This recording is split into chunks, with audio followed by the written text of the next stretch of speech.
his new time here on the Fox News Channel, Sunday nights, 8 o'clock, the #1 show by far in its time slot. I think you doubled your lead-in, which is huge in TV. The great one, Mark Levin. I know you got a lot to say, sir.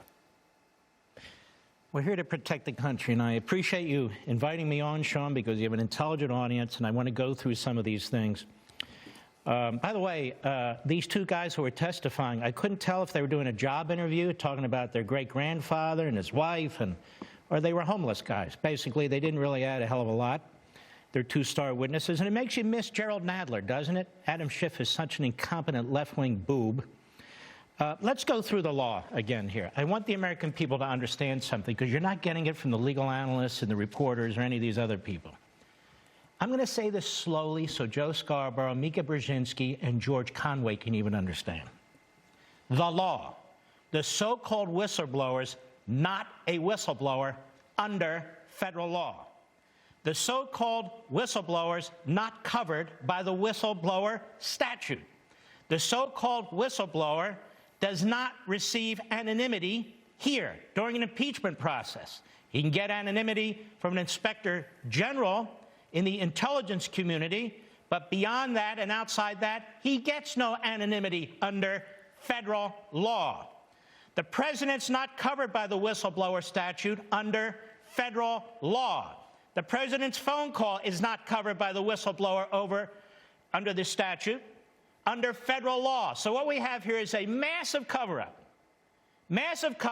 of a Democrat CIA operative with ties to Brennan, with ties to Biden, with ties to NSC former staffers on Schiff staff. Of course they're going to protect this guy. Of course all the media is going to protect this guy, because the whole damn house of cards comes down if he becomes the blue dress, if you will, the blue dress in this case, a la the Clinton matter. Next, the Constitution. I hear these legal analysts and others say, look, it's whatever the House says it is when it comes to impeachment. And who do they quote? The great jurist and constitutional scholar, Gerald Ford.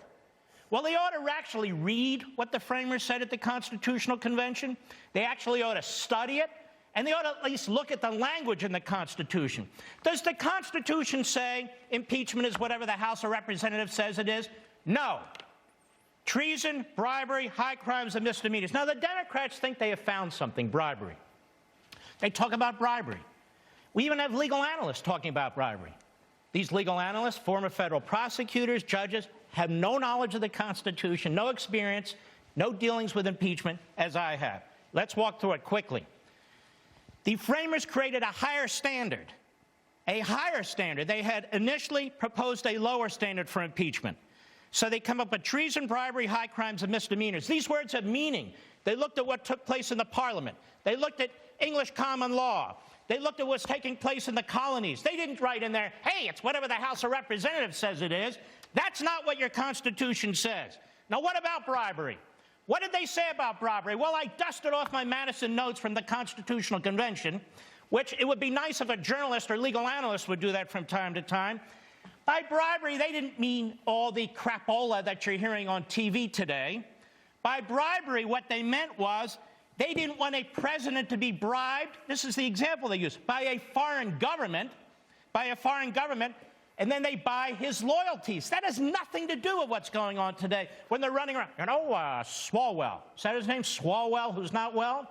Swalwell, you know, bribery. No, I don't. Let's call it extortion. Let's call it conscience of mind. Let's call it stupid, because you don't even know what you're talking about. And the president is not required to give funds to a corrupt foreign government. So we have legal analysts going on, you know, once the House and the Senate pass this, the president, he must give up the funds. There's another statute that Congress passed and a president has signed. A president has to make sure this money is spent wisely. Now, what about the Bidens? Let's put all this aside. Joe Biden wants to be president of the United States. We have a Biden crime family now. This kid, Hunter, Romania, China, Ukraine, just because Anderson Cooper said, you know what, he's innocent. Oh, okay, then we won't ask any questions. His brother has his hand in the till. They all have their hands in the till. We, the people, have a right to know what the Bidens have been up to before and if he's nominated for the Democrat Party for president of the United States. Let me keep going as quickly as I can. a thing of value. You hear this phrase? It's a thing of value with the President of the United States, intervening in a potential American election in Ukraine in exchange for something.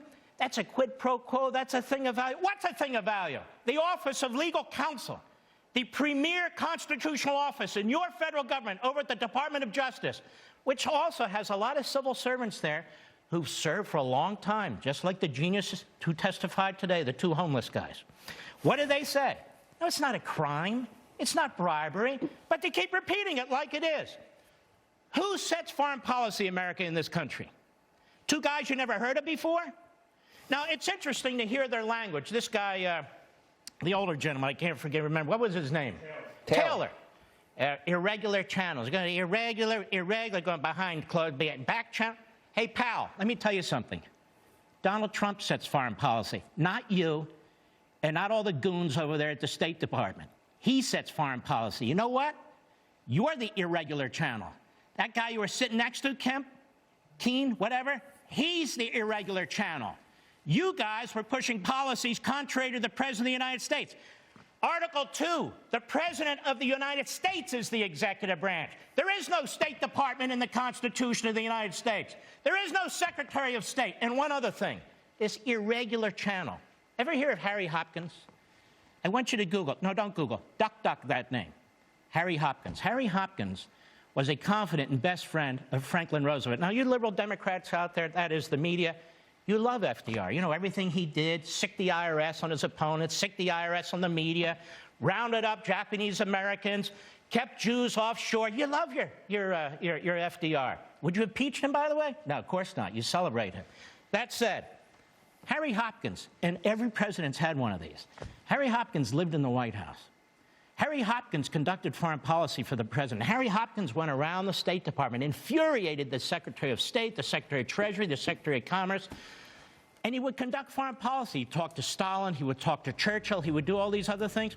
So I have a suggestion for Adam Schiff. Why don't we retroactively, posthumously impeach Franklin Roosevelt? I think that would be justice, ladies and gentlemen. Yes, that's it. And then I'd release the, Joe Biden Ukraine transcripts. And let's see, tell Vladimir I'll have more flexibility, the tapes with Obama-Putin transcripts. Then the Obama-Mullahs and Iran transcripts. We got a lot of transcripts to read. Great one. Great job. The new time slot, don't forget to change every Sunday night. New slot, 8 p.m. Eastern. When we come back, actually, they had therapy dogs on Capitol Hill to help people cope with the stress of the impeachment process. Donald Trump Jr. is here, and also he'll weigh in on the crazy